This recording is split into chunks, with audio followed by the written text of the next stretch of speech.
started. Let's just get started. Why not just get Fine. started? I'm here. We're live. They hear us. Can you say Okay. something? Hi. Hey, there he was. Welcome. Ladies, Welcome. ladies and gentlemen. Let me adjust these audio levels right quick. All right, cool. Awesome. So, we didn't discuss this before. We probably should have discussed this before. Ryan, the Yeah. last time we were together, you were the one that did the intro and led us into it. Would you like to do this again, or would you like me to handle it this time? I just do I could do the opening. That's fine. Do you want I to do it? mean, if you yeah, sure. I'll do it again. That's okay. If that's what you meant. That's what you meant. It's what I meant. I'm doing a drum roll for you. I don't know if you Okay. can tell. I'm ready. Okay, so hi, hello everyone, and welcome to You Have to Watch This podcast. Typically there are three of us: Devin, myself, and Alan. Alan is the one who's not here. Um, so what we normally do is we pick a movie that at least one of the three of us has not seen before, and then we make them watch it, and then we get their reaction on here. We go over little goofy things that you can find on the internet about it, like trivia stuff, but it's mostly just, hey, did you like this or not, and why? So pretty much we're just kind of like a movie book club type deal. Um, and since Alan couldn't be here, Devin and I decided to do the opposite of what we did the last time we were the only ones on here.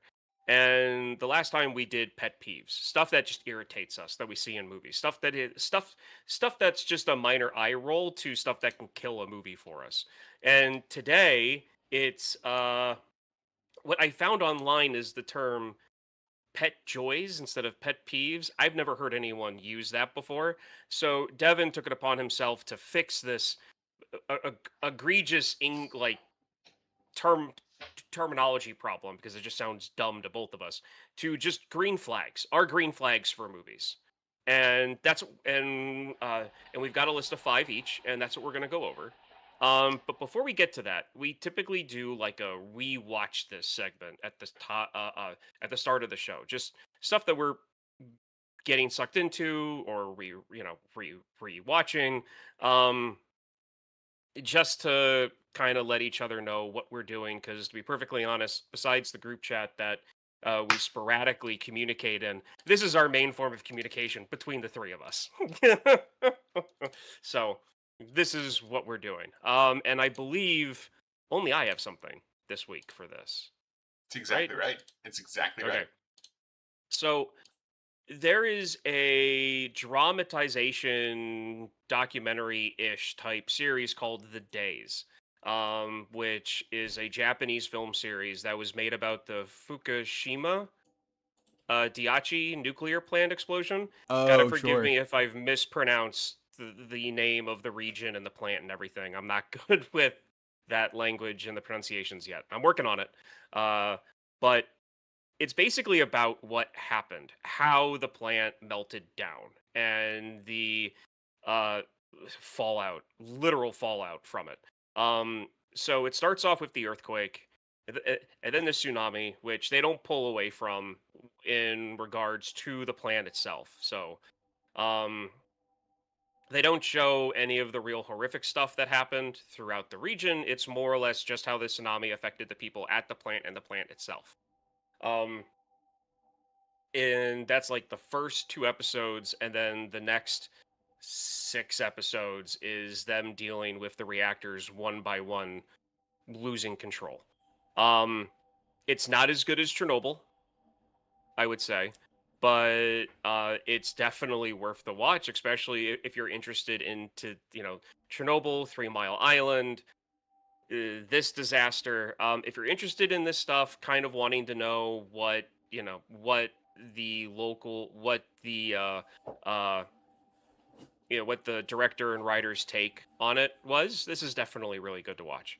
Um, Two things about the show. One, you can really tell that the people who filmed this really the people who wrote it and filmed it definitely saw that the workers in the control rooms and the Japanese Defense Force members, the members of of the Japanese military that were working at the plant trying to get the reactors to cool down, they saw them as pure heroes. Like they Wow. are depicted as being selfless, completely understanding. If someone has like a mental breakdown, completely understanding of it.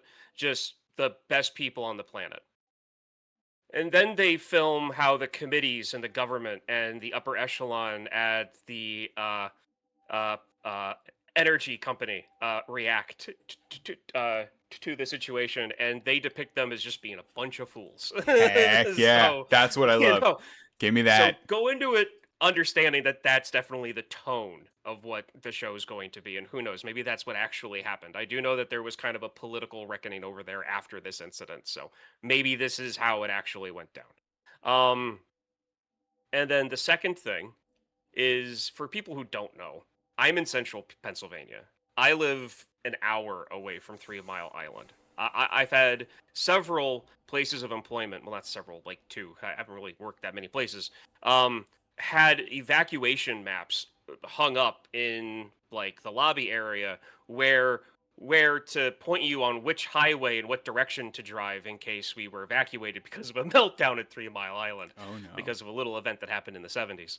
Um, and today, my way to Marietta, Pennsylvania, took me down 442, which is the road that drives down the Susquehanna right by the entrance to 3 Mile Island. Before we started watching The Boys, my wife Kristen wanted to watch Chernobyl because it's been a little bit, and she wanted to compare the two. So for the past week, I've watched the 5 episodes of Chernobyl and the first 6 episodes of The Days, and then I have to drive by 3 Mile Island. Nope. To drive. Nope. Nope. Nope. Sorry. Nope. I would. But It wasn't a pleasant no. experience. I'll Is put it that way. is it? This is a really silly question, but I haven't been around a while. 3 Mile Island still active? It is active for private I think it's Amazon has a contract, or I believe it's Amazon. I could be wrong, but some major tech company, I think it's Amazon, has a contract with 3 Mile Island to produce power for a data center or a few data centers. So they're using the power of basically reactivating the cores to power data centers for Amazon. Truly, we live in the worst timeline. Incredible. Incredible. So I mean, one thing I do have to say is that the days, like even though I do believe in nuclear energy to a point. To a point. What I do like about the days is it shows you back in 2011 at this specific nuclear plant what had to go wrong for those cores to melt, for those cores to go down the way that they did, and it kind of makes me feel a little better about living this close to 3 Mile Island because I'm seeing what it takes to like really shut down these cores. And to be fair, I had heard a little bit more commentary around what happened at Chernobyl, and what happened to make Chernobyl what it was equal disasters, like an equal scope of disasters, but instead of natural disasters, it was systematic bureaucratic disasters, where like Chernobyl as a an actual like port or as an actual like station like Yeah, wasn't the state of the art thing. It was the cheaper, easier, outdated one to make.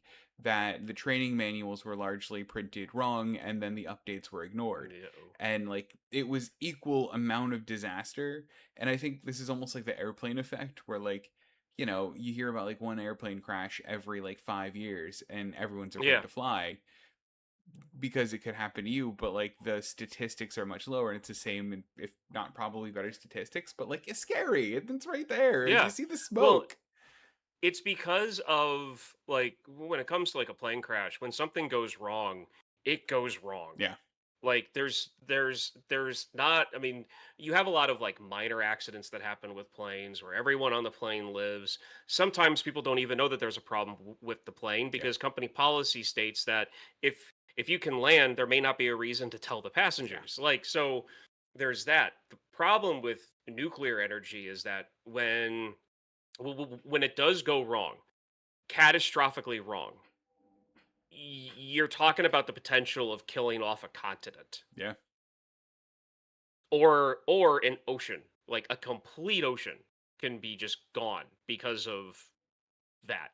So, like even though like I said, I am I, I am a like not really like a fan, but like all forms of energy, like type person, like we need to utilize everything. Um I say that after, living this close to 3 Mile Island and watching Chernobyl like 3 times now, and now watching this special. And it's like, okay, I get it. I see what really has to go wrong. And even though, yes, the company that owned 3 Mile Island was part of the problem as to what happened in the 70s, I still don't feel as bad living as close to it as I do. Besides, the wind blows that direction, not this direction. Good. Good. It goes the other way. Far away. Ugh. I mean, it's good. That's awesome, and it's good that you recommend this. I do have some interest in this, especially given the topic and given that it was something that I learned a little bit about. I think this is interesting, and I would like to watch this one day. It is Yeah. aspirational for me to watch it. Yeah, and I do have to say that I would rather watch things just subtitled. Yeah. Um, Kristen does not, so we're watching it dubbed, Hmm. and it's got the issues that I have with dubbing in it, but it's not horrible. Like there are some scenes where it's not bad, where the voice actors I feel did do a good enough job trying to get into the headspace that the original actors were in. Yeah. But there's still some other scenes where I feel like it kind of like we're like where it's like the body language and the intensity Yeah. does not match the intensity of the voice because you're talking two different cultures. Yeah. Oh yeah. Like, Oh yeah. and that's yeah. But I mean, it's still good Good. regardless. So like, I still recommend it. I gotta watch it. Do you want to ask me what I watched? Yeah, sure. What did you watch? I know you Nothing. didn't say you didn't have anything, but oh, okay. It's I was nothing. I gonna watched say I nothing. wasn't going to because you didn't said No, you didn't have I'm anything. working my way through a series that we'll have to talk about when Alan's on. But Okay, because I think I will have finished it by then. But otherwise, I've got nothing. that's fine. That's fine. Failure. Possibly the special you're watching, you might have a better conversation with him depending on what it is anyway. How much do you care So, about 4 seasons of the TV show? force. I thought that was a restaurant. Also a hotel chain, Oh yeah, that's right. and also a lawn care center. Oh yeah, that's right. It is a lawn care center. Famously a lawn It's a care center. famous lawn care center. Yeah, yeah. No, Yeah, yeah. that's a TV series with Tina Fey, and it Okay, mwah, incredible. But we'll talk about it next week. okay, that's fine. That works out. So I opened us. I did this segment. You're the one that has all of the. You have the cue cards on your side, so you take over from here. I I'm have good all with. the power. I'm So giving control over to you. main topic of the Oh, day is we are talking about our top 5 pet joys, green flags, things we like about movies.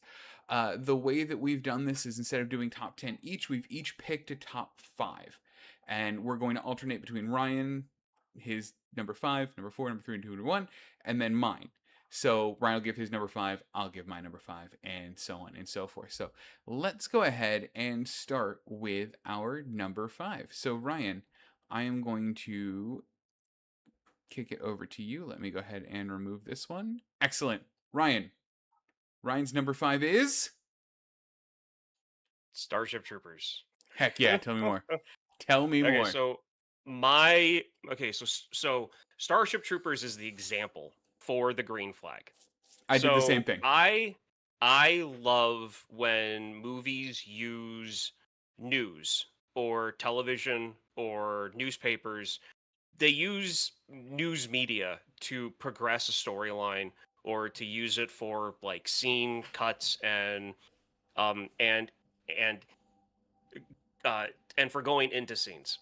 And Starship Troopers is like the most in your face about it because I believe the movie starts off with a newsreel. And Oh then yeah. like you get a little bit of story, and then it's a newsreel, and then it goes back into the story, and then another newsreel.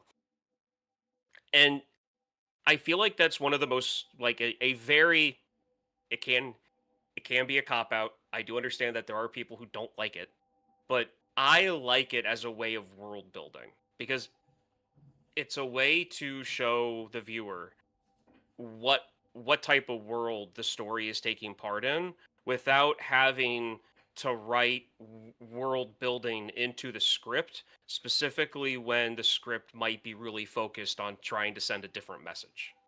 So like RoboCop, they use the boardroom scene of with the vice president of like talking about like what the company does, and then every now and then cutting into the movie with like news clips about like breaking news and like different things that are happening.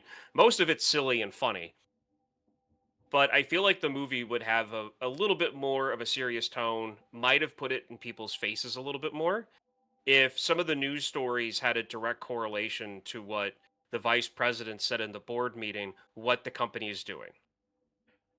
Like trying to make the military like for profit, trying to make the police department for profit, and like dive into that a little bit more in like a 30-second news discussion or something. But I always enjoy seeing it. And it's something that very very rarely ever takes me out of a movie. Let me take this to its logical extreme then. Do you Yeah. enjoy when social media is used to the same effect? So like if someone pulls open like a post on not Tinder, a post on like Instagram or like the world's version of Instagram or like Hmm. does that have the same effect for you? Yeah, so I absolutely loved when in The Boys they use the spread of memes as a way of like controlling public opinion. Yeah. Like I because I mean it's basically the same thing. Like if you set a movie in the 70s, 80s or 90s or early millennium, then you're going to have a 24-hour news channel like CNN, MSNBC, Fox News, or a fake version of it like MNN or like I don't know, like the Raccoon News Channel or something. Yeah. Like so anything that uses media news. I mean, now we have an explosion of independent journalists out, basically doing like investigative journalism now. Well, at least the good ones do it that way. Hmm. Um, and using that as a way to like push or a narrative in a story or do world building because you could easily have a scene where you would focus in on like the main character on a subway on a bus walking down the street with wired ear with any type of headphones in listening to some independent journalist you know c- uh, come across their feed and talking about something that's going on. Hmm. And it would be the same thing as in like the 1997 or 1998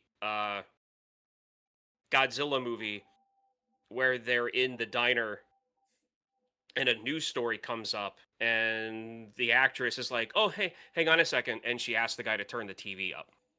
Like Hmm. it's literally the same thing just different tech. And I'm a fan of all of it. Well, I like it because it lets you know how the world feels about the events that are happening in it. Like Mhm. it's one of I wasn't around for your discussion of Superman last week, but it's one of the more effective things that I think the Superman movie does is it lets you know that like the people in Metropolis are just kind of used to this shit. Like Yeah. they're kind of taking pictures of the big robot fight. They're gossiping about the superheroes. Like Yeah. this is what you get for living in Metropolis, and they get it. They wouldn't live here if this wasn't part of it. And Yeah. like that's cool. Like because we talk about that in superhero movies sometimes where we're like, why does anyone ever live in Gotham if it's gonna get attacked every month? But like Yeah. those weirdos, those are the people that live in a city that's gonna get attacked every month, and I like that. And it makes the story feel bigger, like it's affecting the Well, world and not just the characters. I feel like it's a more blown up version of someone going like, "Who would live in New York?" Who would live in It Chicago? Who is. would live in LA? Yep. Who would Exactly. live in Houston with all Yep. the crazy stuff that happens? It's literally the same thing. It's just it's blown up to like, level 1,000 as Yeah. opposed to 100. Like it's just the same thing. I love it. So Cool. That was Ryan's number five. My number five is soundtracks.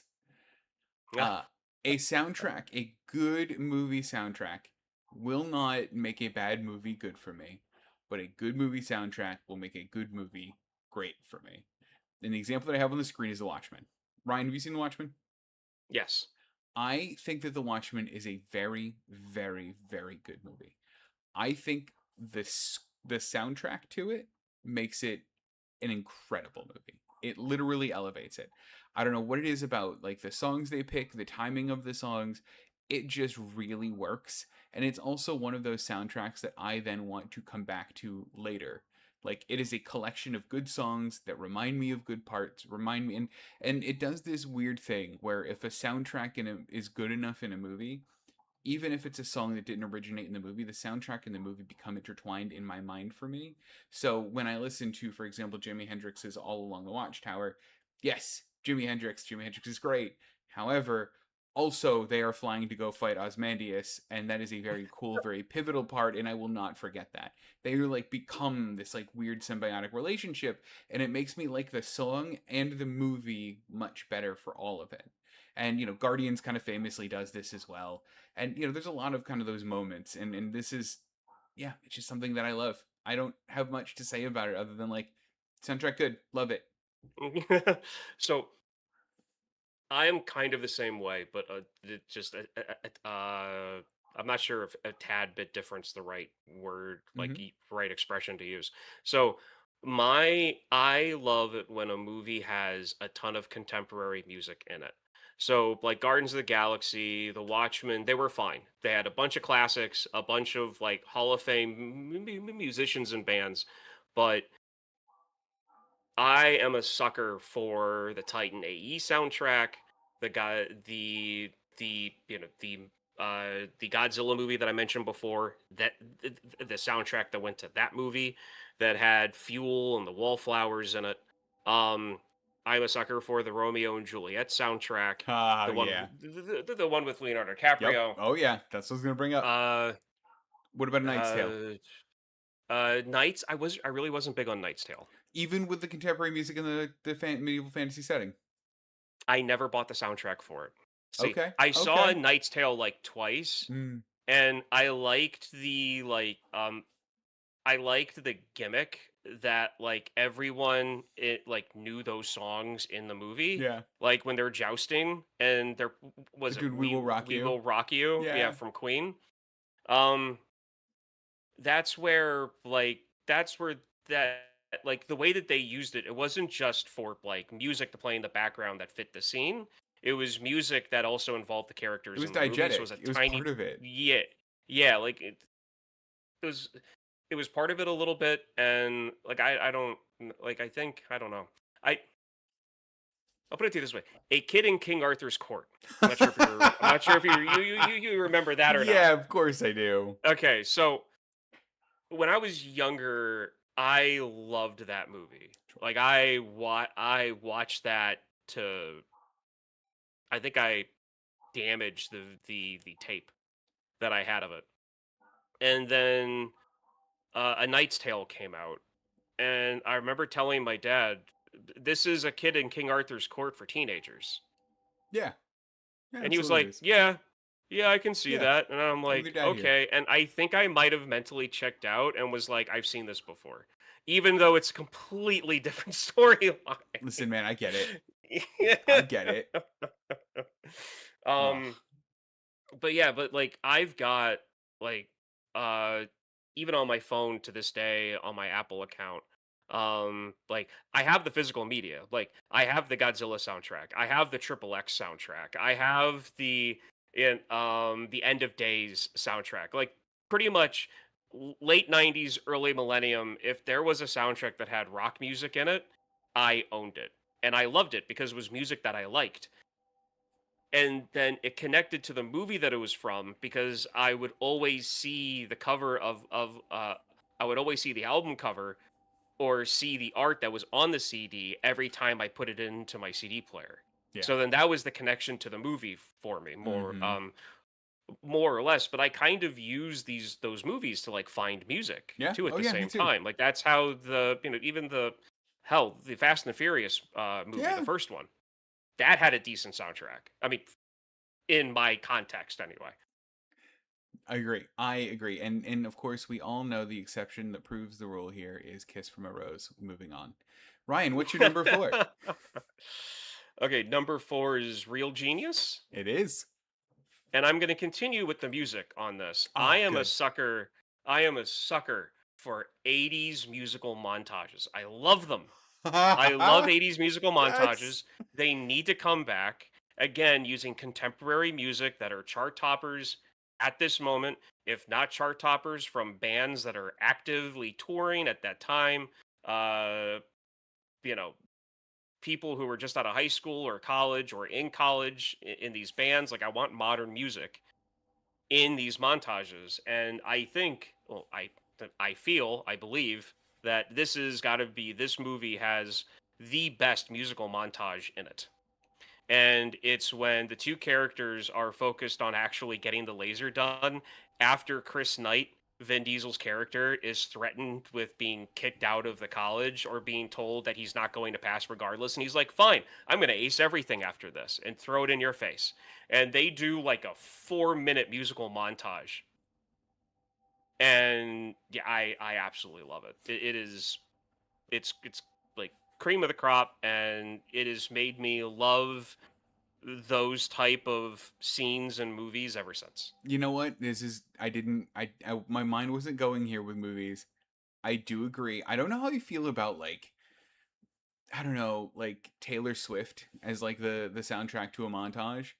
If it works, It's true if it works. I don't know. I can't. I'm bad at like I'm realizing I'm bad at like visualizing some of this stuff, but like this is like the training montages in like any Rocky movie. yeah, Arguably some of the best parts. Hearts on Fire, the best part that's not called Drago of that movie of yeah. Rocky 4. I would say that it's moments like that in 70s movies that eventually gave birth or gave way to the 80s musical montage that Why you did found in movies. why did we Like get in the away from movie, that?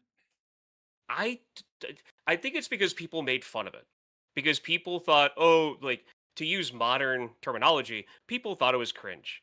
And they stopped Kind of is wanting though. to That's see it. okay. Because like I did this whole anti like people have always thought things were cringe. They just use different terms for it. Uh, and this is one of those things. I think it should come back. I really think musical montages where the characters have to really buckle down and like get something done, and they do a musical montage to like play it out. And you got to excuse me. I am looking for the song. Yeah, so the song of the musical montage that I was just speaking about is called Number One. And the lyrics are literally about being the number one in your field and whatever you do and working hard to do it. And it It's was pretty on the nose, from man. Chaz Jackal, Jinkle, Chazjakel. Okay. Could not tell you who that is. So like it is I I made an 80s playlist, and I made sure that all of my favorite 80s music, most of it's from musical like montages from 80s Yeah, movies buddy. are, you know, in it. How But much of it is Kenny Loggins? Be honest. Kenny Footloose, Loggins. I Danger honestly Zone. don't know. Sort by artist. Kenny, that's a K, right? Yeah, I got the dyslexic over here asking about spelling. Um, I actually don't have any Kenny Loggins on here. you're missing I have out. the Human League. I have Gary Newman, the Human League, Phil Collins, Gary Simple Newman. What are you Minds, doing? the Sisters of Mercy, the Smiths, Talking Heads, Tears for Fears, The Fix, Duran Duran, The Cure. I could go on, but that's like it's pretty much just a bunch of new wave. Like that's pretty much what Well, it hold on, is. hold on. This is important to me actually because I'm a huge Okay. Bond nerd. Do you count the opening crawl or sequence of a Bond movie to be a montage. A montage has to be somewhere in the film, like within the storyline, Got it. not the Okay. opening, not the Okay. end. Not like a credits crawl. Okay. Now that we got the bounds. Yeah. My favorite, and just because my favorite is the Rocky 4 one then. 100%. So good. Okay. So So moving on yes. to my number 4. My number 4, I guess we're going to abruptly switch emotions here because yours is really fun and light and you were really great about it. Yeah. Mine is a single message delivered really well. Now, Okay. what I mean by this is like a really Devon take, but what I mean by that is at one point I had a professor that was telling me about poetry, and he said, when words fail, that's when you use poetry. That's when poetry kicks in. He said it much better than that. I don't remember how he said it, but that's what he said, and that resonates with me really well. There are movies that have that same effect. They have a single message that they want to convey better than saying that sentence out loud would have been. My favorite use of this is the one that's on the screen right now, right there. All Quiet on the Western Front. It's Ah. Netflix movie. The entire point of the movie is war bad. That's the whole point of the movie. And Ryan, you know war bad. I know war bad. Yeah. I stopped the movie and I go, everybody needs to watch the movie because war is bad. And like, I know that you know what I mean? And like, and it did the thing of conveying that message better than anything else did. And like, Yeah. that like really elevates a movie for me. Like, I Okay. like the fact that it knows what it's talking about and everything is in service of that goal. That makes me love a movie because it feels like there was a point that wasn't just cynical. You know what'll make us an extra couple million this year? The 85th Marvel movie. Like, it feels more like a point and a reason than a cynical cash grab, and for Yeah. that, thank you. Okay. So, um, one thing that I'll add to this conversation is that I do find it interesting that every generation or every 15 years, the same messages need to be told as bluntly, Mm-hmm. again and again and again. So, war bad. Let's stick with that one. So, before All Quiet on the Western Front, I would say that The Hurt Locker tried to do Yeah. this. It won what, Best Picture? Yeah. Like out of nowhere, it won Best Picture. Before The Hurt Locker, it was Saving Private Ryan, Mm-hmm. and specifically the like opening 10 minutes of that movie. Um, and then before Saving Private Ryan, getting into the 80s, uh, after Saving Private Ryan, getting into the after that, before that movie, and getting into the 80s, you've got the Vietnam movies, Platoon. like Heart of Platoon Darkness. and Full Metal yep, Jacket. Full Metal Jacket. And then prior to that, there were a handful of movies, more than a handful, of just like World War II movies It actually that circles weren't back as to All Quiet on the Western Front again. yeah, yeah. And then like you have silent films out there that were literally filmed during World War One, about World War One. Um and I just find it funny that like every 15 to 20 years you need another blunt message of like war bad, Yeah. sticking on that one Yeah. topic. I would say for that, actually the movie directly behind me, For the Love of the Game. Yeah. Tell me. This movie, I, I, s- I said on the show when we did this movie, it has one of the most generic, boring love stories I have ever seen in anything. It follows trope after trope after trope, but the baseball side of it is amazing. Mm-hmm. But that's getting away from the point. It's a movie about showing that there's life after what you think your Yeah. life is. Yeah. So he's a baseball player. That's all he's ever known. And he's getting to the end of his career and he doesn't know like really how to live without like the seasonal role of each baseball season one after the another, and him coming to terms of like, yeah, I need to give this up because I need to live for something else, and that something else that he wants to live for is the woman that he falls in love with at during the movie.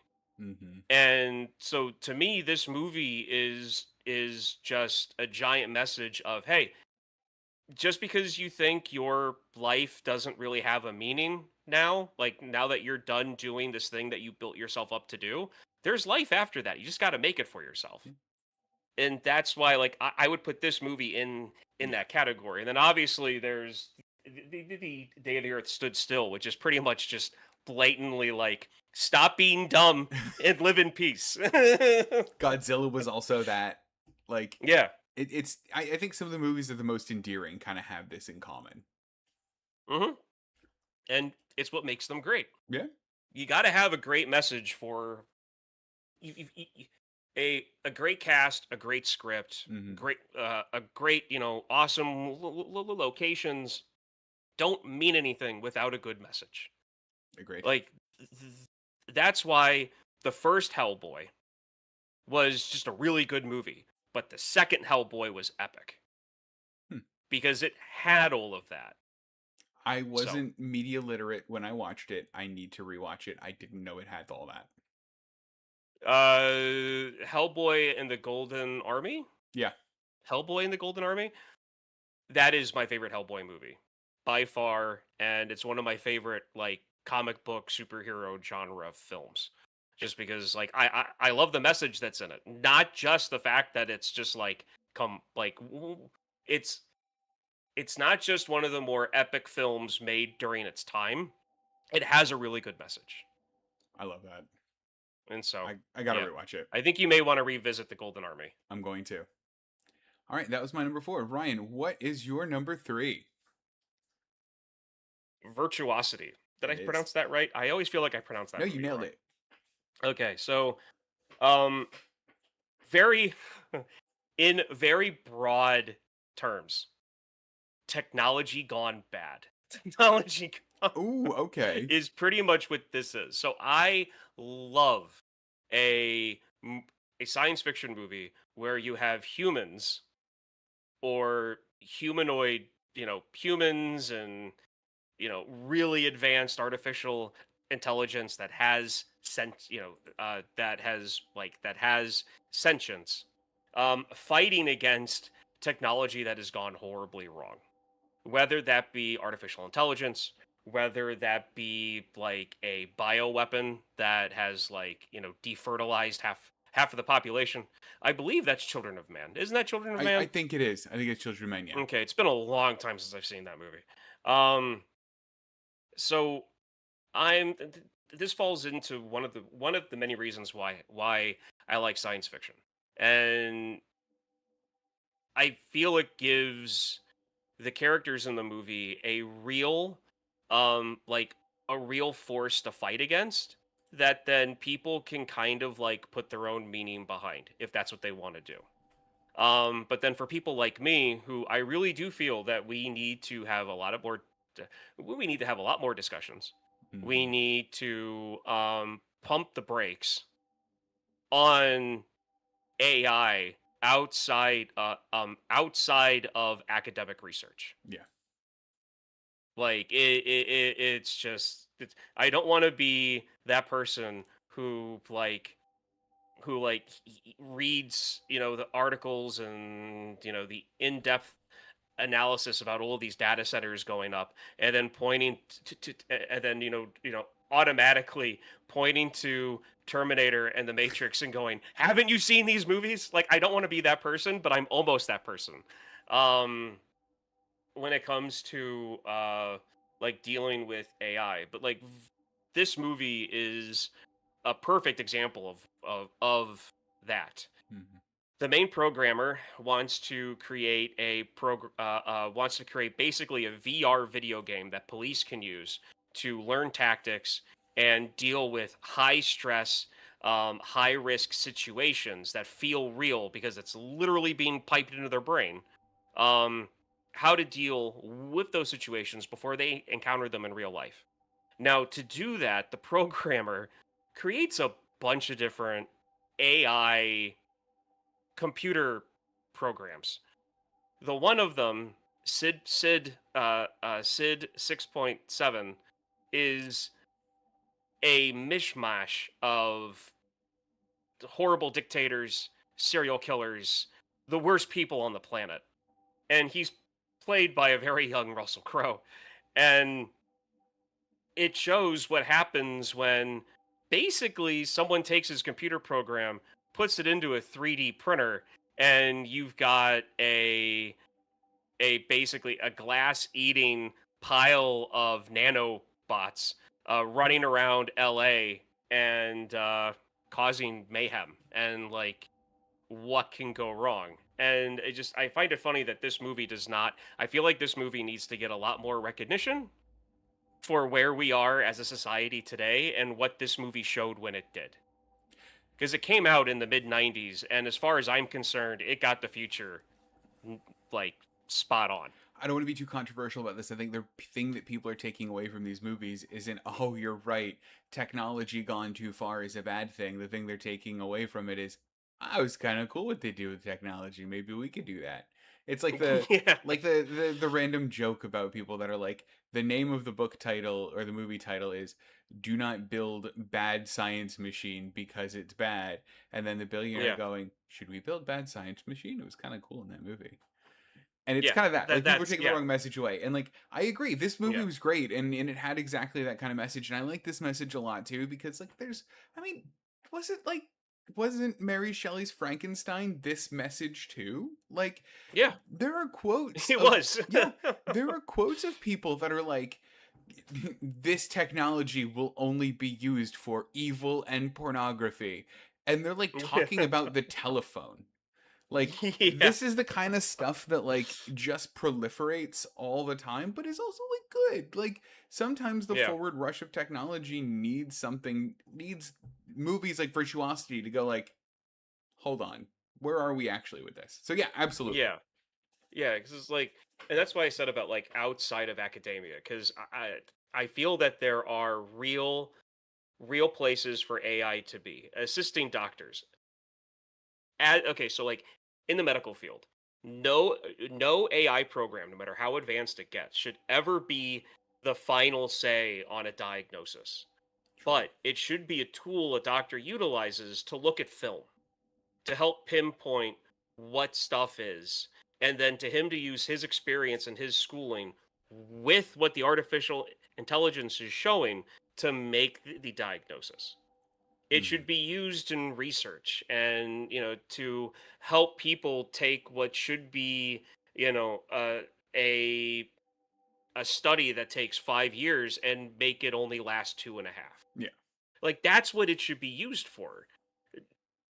Not to not when I put into Google, um, uh, you know, who designed the it, it, who designed the Nissan Skyline R32. I shouldn't be getting a artificial intelligence summary of that. I should be forwarded to just Wikipedia or something. Not, like spending energy on AI trying to tell me what designer came into Nissan to make that car. Like it's stupid. It's Eh, agreed. Agreed. All right. and Google doesn't really allow you to opt out of it. And it's like, oh, it's the future. I'm like, yeah, well, you're forcing it on us. I freaking hate it. Sorry. On that cheery note, let's go to my number three. Yeah. My number three is life affirming movies. So Ah. this is almost the exact opposite of my last one, and like, I understand that I am nothing if not inconsistent, but this one is like a movie that you walk away from just feeling good about you, about who you are, about your situation in life, about anything like that. So a movie that kind of takes you by the hand and goes, I see you, I get it, it's gonna be all right. And genuinely, my favorite movie that's done this in a long time is the Barbie movie.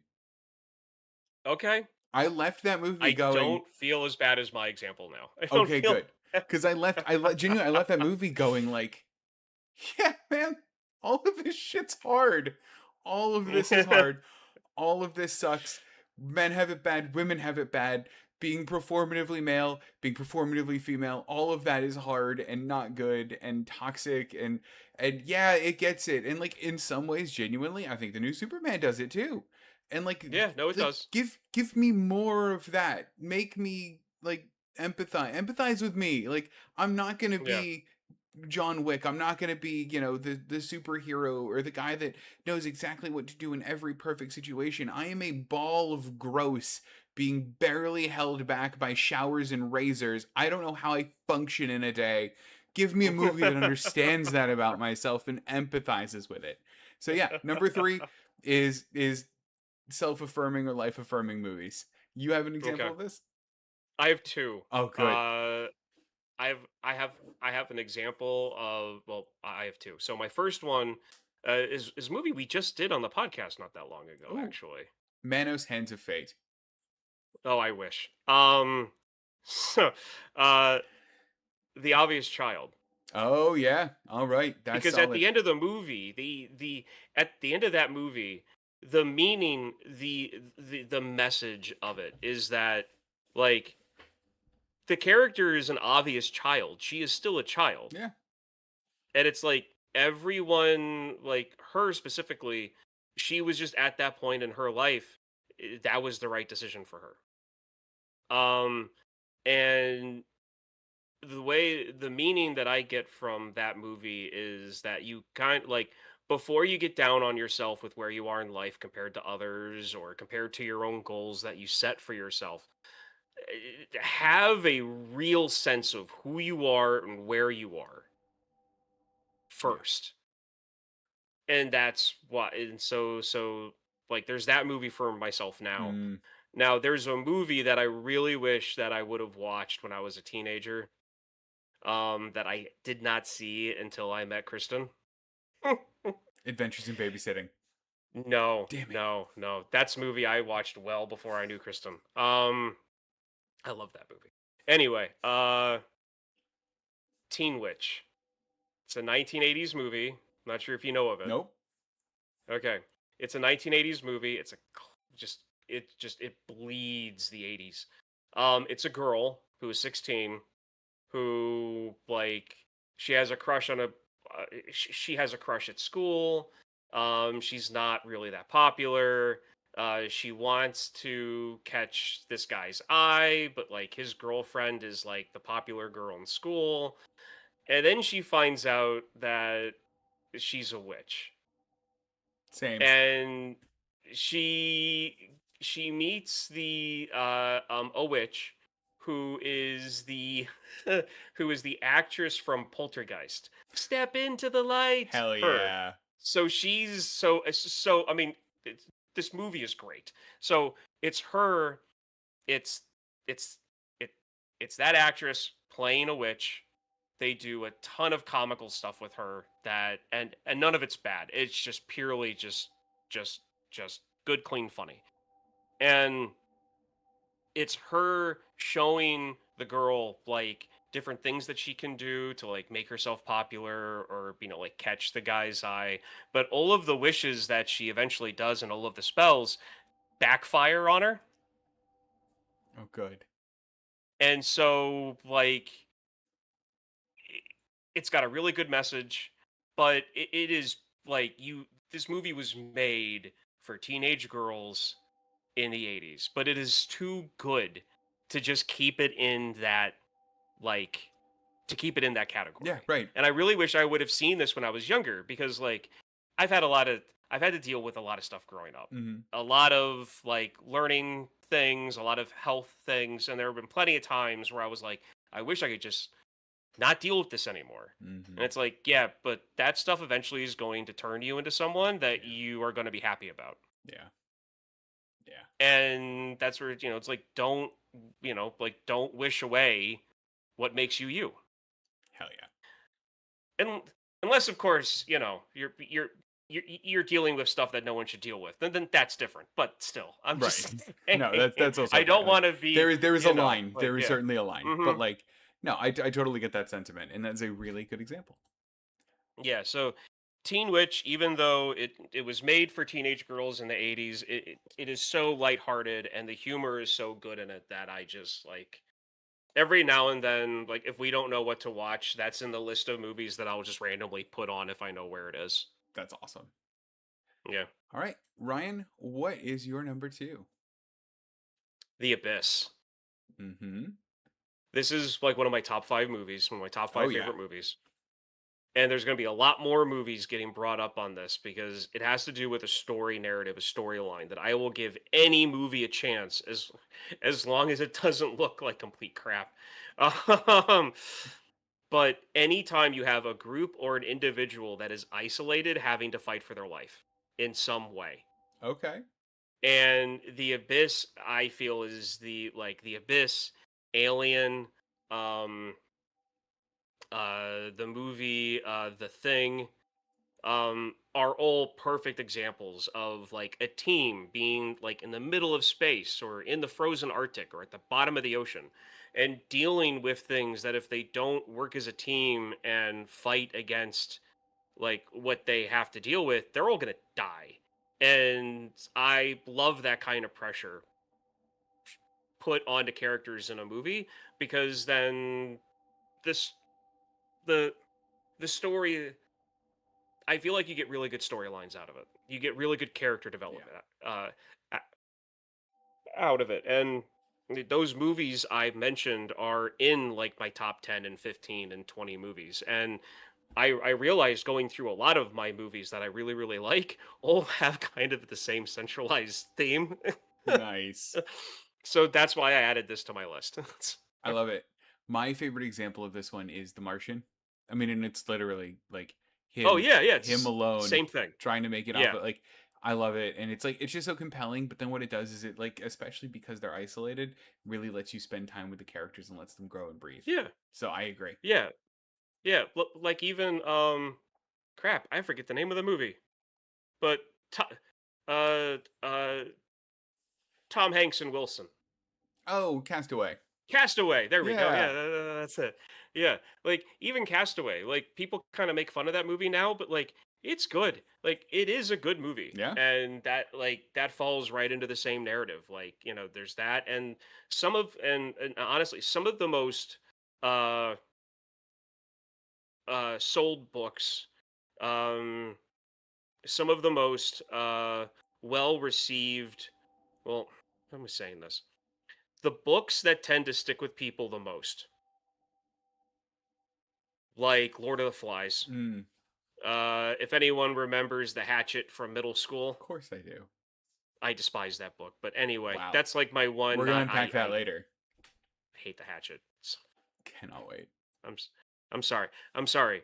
I was an outdoor kid, and I was in a program in middle school that had a bunch of kids, and we did outdoor things, and Mm-hmm. everything we did was around the outdoors. So we read The Hatchet, and I remember reading The Hatchet, being bored out of my mind, and it was the first time that I was the odd one out, where everyone was like, "Oh man, this scene with the pilot is so cool," or "Oh, I can't believe he did that," and I'm just sitting there going, half this book is mindless flashbacks that are boring as hell and don't add anything to the character to what he's going through in the woods. I love it. Sorry, Fair. I had. Fair. I'm It's sorry. fair, man. That's fair. Ugh. It was the one time I was the odd man out on something about not liking something when everyone else loved it, and yeah, That's so funny. It is a core memory now. it was, yeah. All right. That was good number two. My number two. And this will and we're getting to the point in my list, and I think maybe Ryan's list as well, where like we will give a bad movie or a probably bad movie a shot if we find that it has this element in it. And for me, it's the subversion of expectations. Now, this is quite broad. What I mean by this is a genre bending movie. I mean a movie that you think is meant to go one way to kind of like stick with the typical trope of what that movie's meant to be and then goes way differently. So, I have an example but many more loaded. The one that I'm using Okay. specifically is Moon. Moon is the Sam Rockwell movie where he's on the moon and he is clones of himself who keep going to take over his own Ah, shift on the moon. yeah. And the Mm-hmm. thing that I like about it in terms of its like genre subversion is that it is really this high concept sci-fi thing but it's told almost entirely through like a single person. And like that is a unique spin on the sci-fi series, and I am here for it.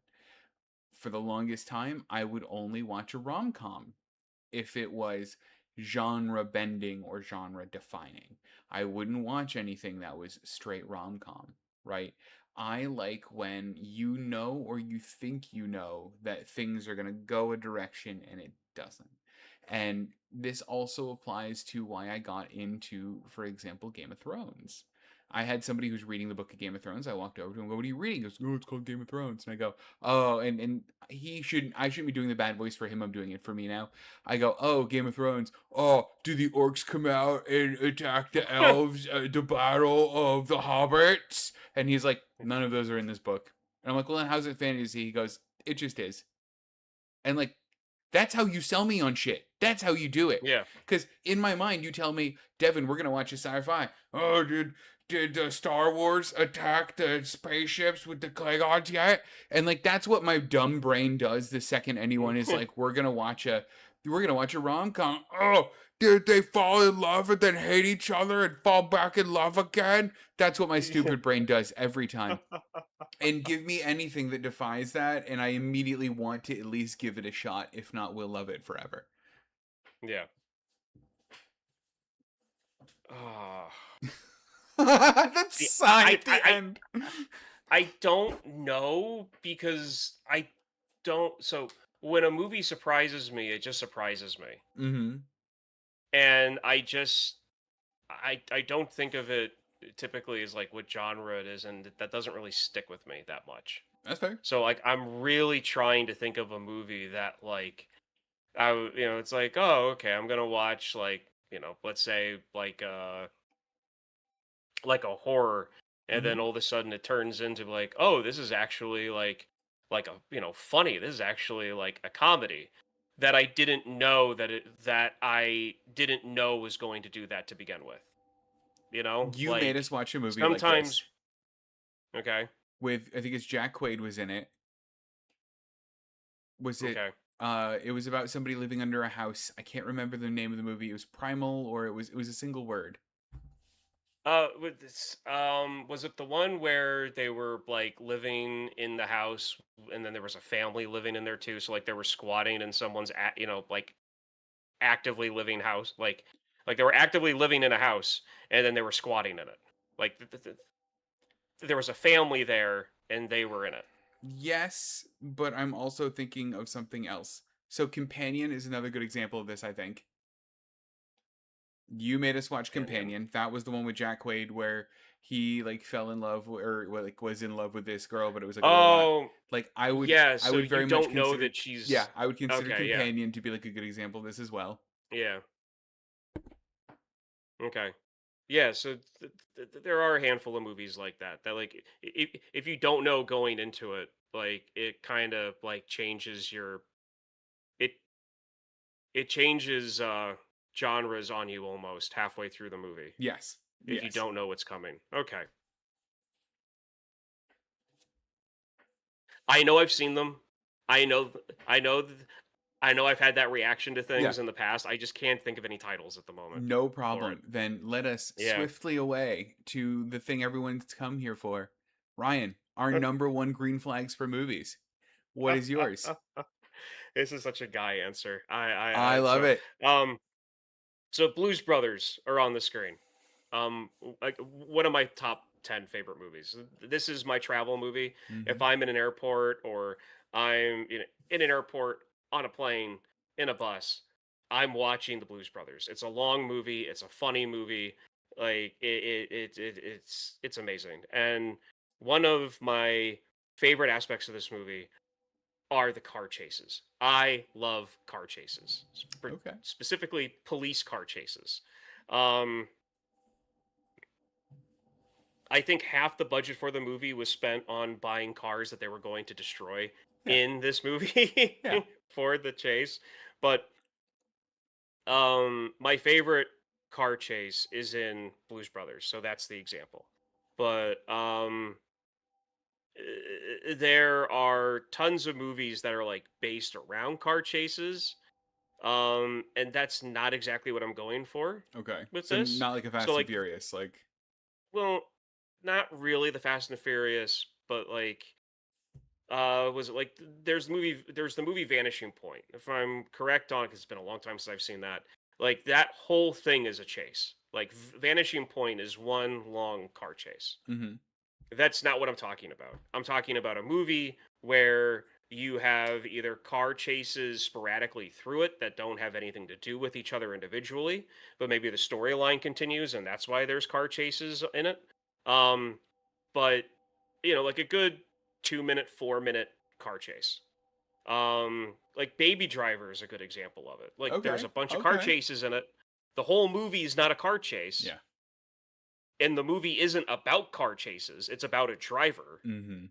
not about the chases. But the chases are great. Yeah. They're so that's and this is more about like when I'm watching a movie and then there is one. It's like a surprise. It's like yeah, Yeah. great, fun. Good they did I this. didn't. It's like yeah.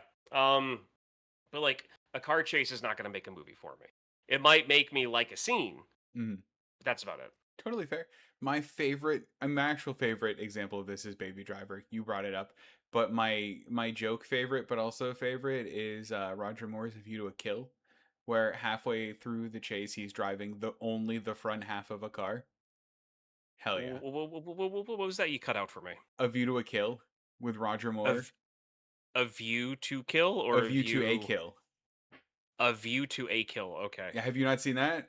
I mean, I know. I stopped my Bond brigade because we had some serious pushback on it from other members of our trio. But You need to get back on it. I'm You gonna need get to get back back on on the it. My Bond my thing. my Yeah. Bond love is reawakened. But we'll get to that one. And there's a car chase that ends with him driving half of a car and just the front half for quite some time. It's Oh, okay. is so good. I think I've seen that scene. You should have. Is a car chase Yeah, guy? I'm yeah, sure yeah, you yeah. did. I think I've seen that scene. All right. So my number Okay. one, and Ryan, this isn't going to surprise you at all, and you're gonna roll Okay. your eyes and you're gonna sigh, and that's all right. My favorite thing about a movie, something that will literally and has happened before, even on this podcast, it turned me from hating a movie to loving a movie, Okay. is a metaphor. Give me a metaphor, give me something under the hood, give me X stands for Y stands for Z. I will turn my life around on RoboCop being a dumb cop movie and being about the commodification and the proliferation of capitalism. Hell yeah.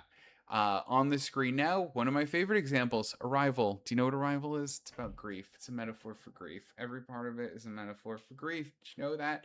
The movie you hate, The Babadook, also a metaphor for grief. Also one of my favorite Okay. movies. So I'm fine with metaphors. I like metaphors. What I hate that you're referring to is when you go through a movie and you think that something is real and actually physically happening to Oh, someone or characters or chasing, and then it turns out to all be in someone's head. So, as an example, there is a movie, and if I ruin this for other people, I'm sorry. he's not. I'm not, but I'm just saying that to be polite. So there's a movie where um I think it's the actor from the first I think it's the actor from the Avatar movies, the main character. Oh yeah, okay, The sure. Yeah, so it's him, and him and his family, wife and daughter, are out doing something, and uh, the daughter falls in a pit, in like a construction pit. They pick her up, they take her to the hospital. They show him checking in with his family. They show them coming to get her and put her in a wheelchair and take her down to get looked at. And then he sits there and sits there, and sits there. And then he asks, and he's told that you didn't check anyone in. And he's like, "What do you mean I didn't check anyone in? I've been sitting here. You took, uh, as in you took my daughter down." You spend the whole movie and they do little things where like he thinks he sees his daughter and he calls the police come in, they're investigating the hospital's running this whole time. He's accusing the hospital of kidnapping his wife and daughter. He thinks he sees his daughter. He grabs her. He runs out to the car, throws her into the car, and starts driving off. He can't find his wife, or maybe he thinks his wife is dead. I can't remember. I hated the movie after this happened, so I don't really remember that well. Um, and then he's sitting there driving, and he looks back, and I can't remember if he looks back and sees that he took another random kid, or if he just took a bundle of blankets. And then he has the memory comes back that at the start of the movie, when his daughter fell into the pit, the wife went after the daughter to stop her from falling, and she fell into the pit, and they both fell on rebar Oh. and died, and he couldn't handle it. So in his mind, he scooped up his daughter's body, drove to the hospital, and the video literally shows him walking into the waiting room and just sitting down. Wow. That was a waste of an hour and a half. Sure. But my question for you, Ryan, was that a metaphor? Or was I that have no idea because it made me so mad. That's what I'm talking about. It's that storytelling device that I can't stand. Okay, that's totally fair. That's why I didn't like the Babadook. I like the metaphor. I like what they were trying to do, but the fact that you had this like monster, this like spirit demon thing haunting this family, and then all of a sudden it turns out that like it's a metaphor for family trauma, for struggle, for okay, great, and then of course, it's a metaphor. It didn't actually exist. The mom was doing it the whole time, and then at the end of the movie, even though the thing doesn't exist, they show her going down and feeding it because it's living in a little box in the basement as a metaphor, saying that you can work on it, but it's never really gone. Yeah. Like Mwah. Cinema. stuff that's physical Cinema. stays physical. Stuff that's not physical should never be physical. Then maybe you, I mean, that is a storytelling device. It is one way to portray metaphor. I will argue that Yeah. Arrival does not do that. I think that Arrival Yeah. in its storytelling, in its characters, in the way they perceive time, the way they perceive their trauma, the way that they That's the language thing, yeah, right? Like that's the one where they're trying to communicate like with language. Yeah, no, I love The exactly. Arrival. And it's That's a great movie. and they don't perceive time linearly. They perceive time Hmm. in these random events, and you find out that like Amy Adams is equally not perceiving time linearly as well, and it's not being told to you in a linear fashion. And like I like what that does for the metaphor of the movie. So like, yes, give me something under the hood. And like I said, even if it's shallow, fine, I'll still Yeah, take it. you would like the 2 episode series opener to Deep Space Nine. I'm sure I would. You have Captain Sisko Mm-hmm. explaining to aliens how a species that experiences time in a linear way is not dangerous to the aliens that experience time however they want. That's wild. And they don't know, and they can't comprehend of the concept of a species living life the way that we do with time. Us primitive people. And he needs to, and he's trying to explain this to them so they don't destroy us. Wow. So they don't. I like that. That's very cool. I'm gonna have to watch that. You would definitely like the first 2 episodes of Deep Space Nine. I'm sure. I'm I gonna think like you would more than appreciate that. it. All right. So that was our Yeah. top 10. Ryan, did you have anything else that may have fit on this list that you wish you put on this list, that as you were thinking about it, this kind of popped into your head and you were like, oh boy, why didn't I do this?